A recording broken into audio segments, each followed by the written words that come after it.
Hello, എന്നെപ്പോലത്തെ മടിമാർക്ക് പെട്ടെന്ന് പണിതീർത്ത് എവിടെയെങ്കിലും പോയിരിക്കാൻ പറ്റിയ ഒരു അടിപൊളി റെസിപ്പിയാണ് ഞാൻ ഇന്ന് ചെയ്യാൻ പോകുന്നത്. അത് ലെമൺ റൈസ് ആണ് നമ്മുടെ ഇന്നത്തെ താരം. നമുക്ക് വേണ്ട അളവിന് അരി എടുത്ത് ആദ്യം കഴുകി ഒരു 10 മിനിറ്റ് കുതിർക്കാനിടുക. ഞാനിപ്പോൾ ജീരകശാല റൈസാണ് എടുത്തേക്കുന്നത്. നിങ്ങൾക്ക് ഏത് റൈസ് വേണമെങ്കിലും എടുക്കാം. മട്ട റൈസോ ജയ റൈസോ അല്ലെങ്കിൽ നമ്മളുടെ ബസ്മതി റൈസോ പൊന്നി റൈസോ ഏത് വേണമെങ്കിലും എടുക്കുക. ഏതായാലും ഒരു കുഴപ്പമില്ല.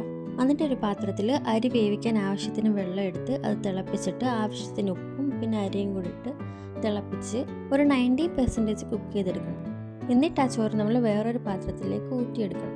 നമ്മൾ എന്നിട്ട് ബാക്കി പരിപാടി ചെയ്യുമ്പോഴത്തേക്ക് അത് അത്യാവശ്യം തണുത്ത് കിട്ടും. അത് തണുത്ത് വരുമ്പോഴത്തേക്ക് നമുക്ക് നമ്മുടെ ബാക്കി പരിപാടിക്ക് ചെയ്യാം. ഞാൻ ഈ ചോറ് മാറ്റി ആ പാത്രത്തിൽ തന്നെയാണ് ബാക്കിയും ചെയ്യുന്നത്. ഇനി കുറച്ച് കാഷ്യൂനട്ട്, പരിപ്പ്, പച്ചമുളക്, ഇഞ്ചി ചെറുതായിട്ട് അരിഞ്ഞത്, ലെമൺ ജ്യൂസ്, മല്ലിയില, കറിവേപ്പില, വറ്റൽമുളക്, മഞ്ഞൾപ്പൊടി ഇതൊക്കെ എടുത്ത് അടുത്ത് തന്നെ വെച്ചേക്കും. അപ്പം നമുക്ക് പെട്ടെന്ന് പണി തീർക്കാം. പാത്രത്തിൽ എണ്ണ ഒഴിച്ചത് ചൂടായി വരുമ്പോഴത്തേക്കും നമ്മൾ കടുക് ഇടണം.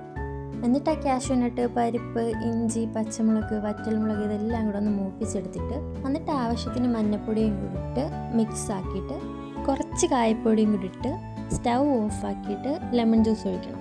നിങ്ങൾക്കിതിലേക്ക് ഉഴുന്ന്, കപ്പലണ്ടി, പിന്നെ നമ്മുടെ പൊട്ടുകടല ഇതൊക്കെ ഇടായിരുന്നു കേട്ടോ. പക്ഷേ എൻ്റെ കയ്യിൽ ഇതേ ഉള്ളായിരുന്നു, അതുകൊണ്ടാണ് ഞാൻ ഇത് മാത്രം ഇട്ടത്.